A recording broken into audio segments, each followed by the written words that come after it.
Hapon, araw sa inyong lahat. Ako po si Aching Vivian, muling bumabalik sa inyo upang makapag-share ako uli ng isang pagluluto. Before anything else, thank you Lord for the wisdom at sa aking oras na makabahagi po ako uli ng isang klase ng kakanin. Anyway, before anything else, I'd like to call my helper. Meron po akong helper ngayon. Let me call my helper, Bailey. Mahiyain po itong apo ko. This is Bailey. She's 8 years old. And she's here as my helper. So, Bailey, what do you want to say to them? Hi, I'm Bailey. I'm here to help my grandma. Okay. So, you ready to help me? Yes. Okay. So, anyway, ang lulutuin po namin ngayon ay maha blanco or maha blanca con mais. We have one subscriber or viewer who's been requesting for me to cook maha blanco. Kasi po ang maha blanco, dapat tama ang consistency ng pagluluto. Dapat tama ang mga measurements. Kasi may nangyayari, may maha blanco na sobrang lambot ang labas o sobrang tigas. But this one that I'm gonna make for you is just perfect with the right measurements. Let's start with our ingredients. Do you know what this is, Bailey? Cornstarch. Ang galing niya, no? Cornstarch, of course, the main event. Kailangan natin ng cornstarch. And this is 2 cups of cornstarch.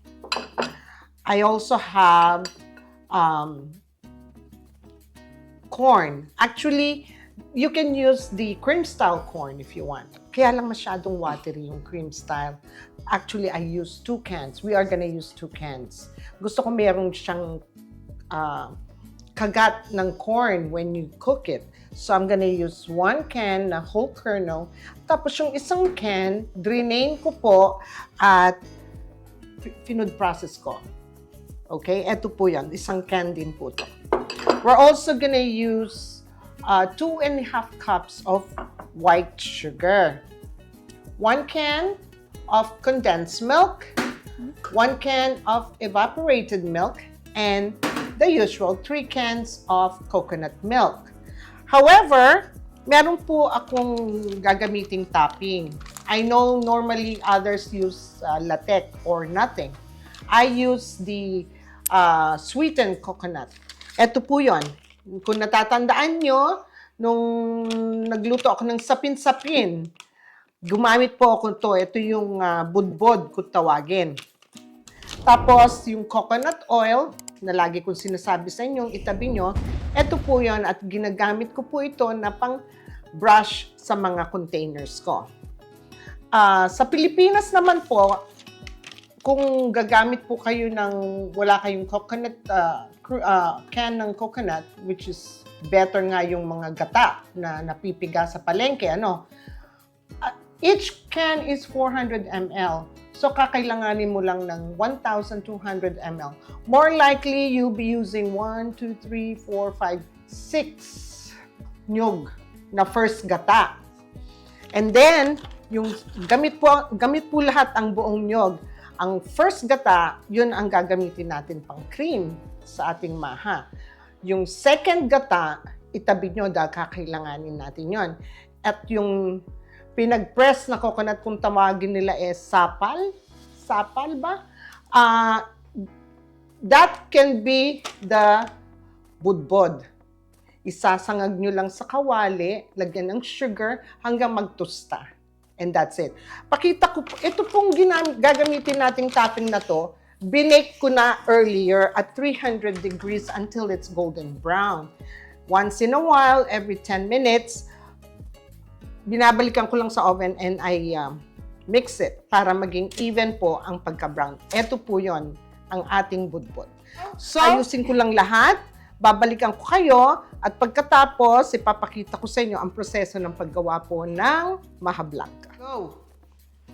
Ayan, we're back. So, we'll do the first step. Ipagsasama natin lahat yung mixture. ng cornstarch mixture. So let's start off with a can of evaporated milk. So bubuhos po natin ang evaporated milk. So you're gonna be stirring it, Bailey? Yeah, Are you shy, Bailey? a little bit. Okay. So, next, we'll put the condensed milk. Can I pour it? Oh, here, pour it. Careful.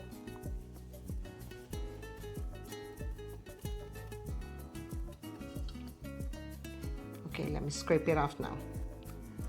Okay. Okay. It's 1 can of condensed milk. And this is 14 ounce evaporated milk. You can use any brand of evaporated milk. Ito pong mahablankang to napakadaling lutuin. Ito ata ang pinakamadaling dessert na gawin. And it's commonly seen sa lahat po ng handa na napuntahan ko. There's always mahablanka. I think I mentioned earlier mahablanco, no? Sorry, I just found it's mahablanca. Kasi I hear some people saying mahablanco. Okay, so we scrape it off. And Bailey, let me borrow that. And now, we'll stir it. Go ahead, stir it. Slowly. We'll put in our 2 cups of white sugar. Go ahead, keep stirring.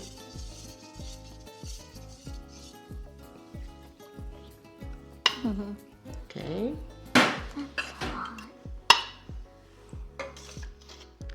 Want me to do it? No, I want to do it. You want to do it. Okay, and lastly, we'll put in our 2 cups of cornstarch. Be careful, otherwise it's going to splash on your face.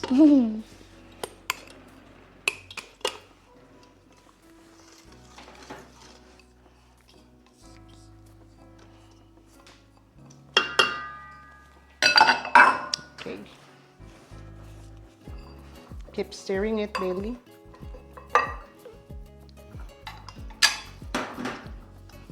Want me to do it now? You have to do it now, okay? Ayaw ibigay sa akin ang ang You whisk. do it now? Yeah, you have to have that muscles. Those strong muscles. Ayan po, makikita ninyo ang ating mixture ay fully dissolved na ang lahat ng mga ingredients natin. Now, what we're gonna do is we'll put this aside and we'll do the cream mixture na, which is the coconut. Okay? So, since everything is incorporated na and well mixed, we'll go ahead and put this aside. And we'll be back. Tell them. We'll be back. Okay. Ayan. So, natapos ko na yung milk mixture. Gagawin natin yung cream coconut mixture. So, yung 3 can ng coconut milk, nilagay ko na po rito. And I have this on low. However, I forgot to mention to you, yung 3 cans na yon, kailangan ko din ng 3.5 cans ng water. So, I put already half can water here, and I'll put the rest of the 3 cans water. Can I pour some? Sige, here, go around. Go around me. Here, around me. Okay. Kaya ako sinasabi po sa inyo, sa mga taga-Pilipinas, careful baby, na kailangan po ninyo yung second piga ng gata nyo. And it's the same 12. Actually, you will need 1,400 ml ng tubig. Okay?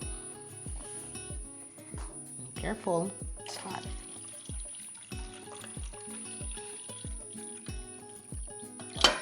Okay. Also, we will add yung 1 can whole kernel. I don't drain this one. I put the water of the corn together. Okay? So, hindi ko po siya dinidrain.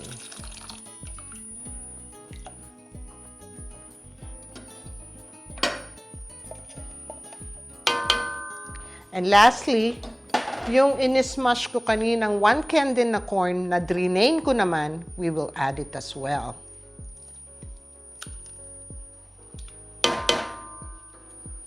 It's this simple.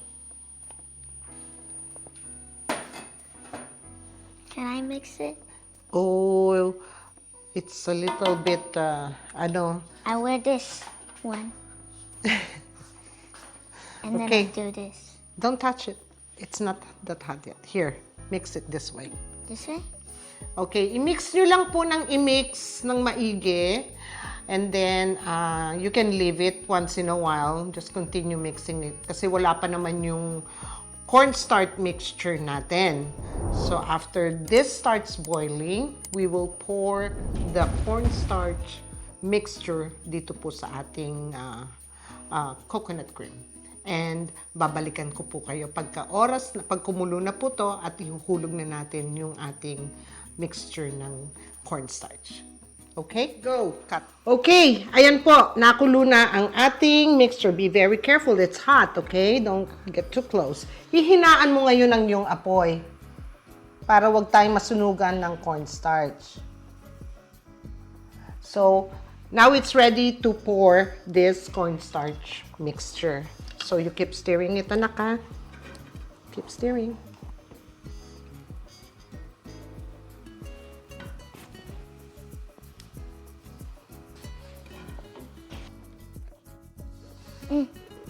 Okay. Let me have it. Let me take it from there, baby. And I'll call you in a bit, okay? Okay. Okay, so ngayon po, this one, continue stirring hanggang maglapot. Once you see the first bubble, turn it off. And ilagay po natin kaagad sa ating mga tray. Yung mga tray na gagamitin ko, di ba may pinakita ako sa yung coconut oil, pinahirang ko po ng coconut oil around. So, ito po yun. Nakasang ko lang ng konting-konti.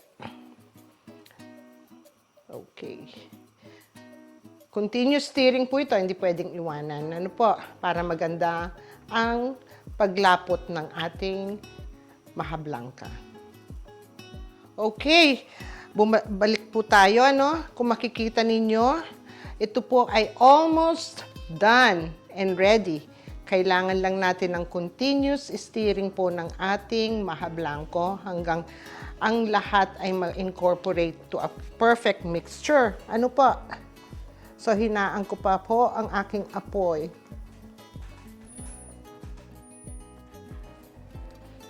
Hanggang sa maging maganda ang mixture natin.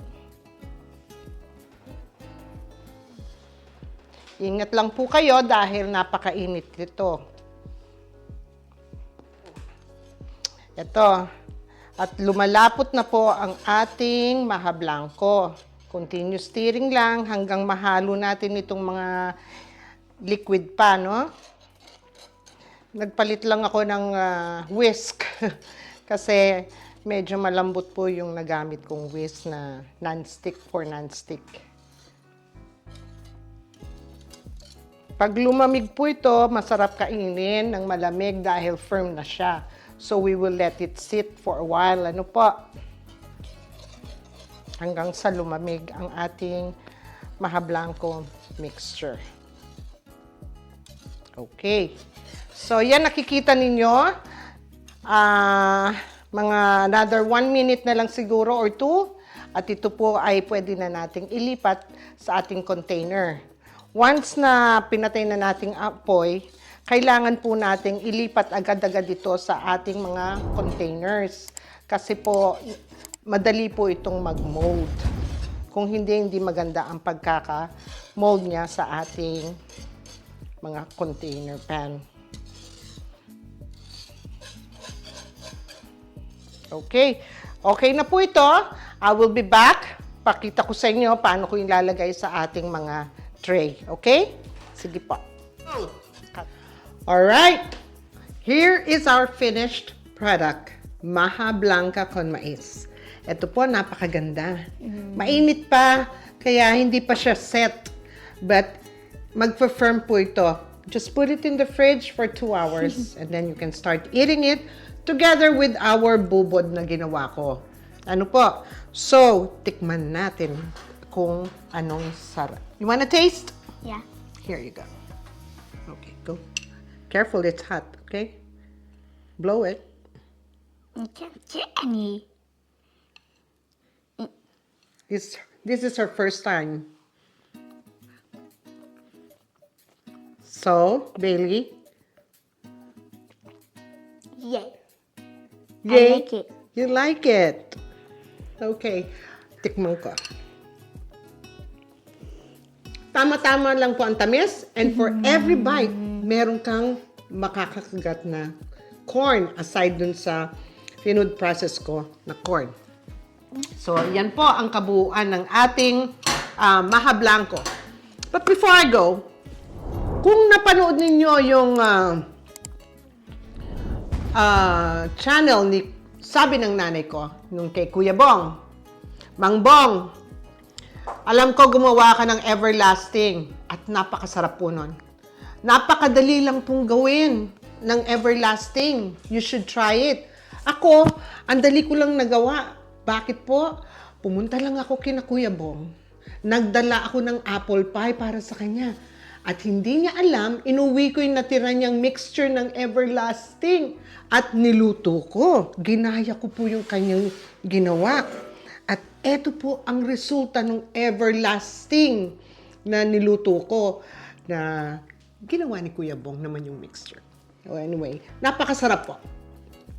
Alright, well, this ends our show. And I will see you again on the next video. Maybe another kakanin. Okay? I'm still thinking what kakanin dun sa mga request po ninyo. Marami pong salamat. To God be the glory. Thank you, Lord. Salamat po sa inyo. And Billy, we're about to go. What are you gonna say? Like, share, and subscribe to Etch and Vivian's show. Say goodbye. Goodbye. Okay, bye. Thank you.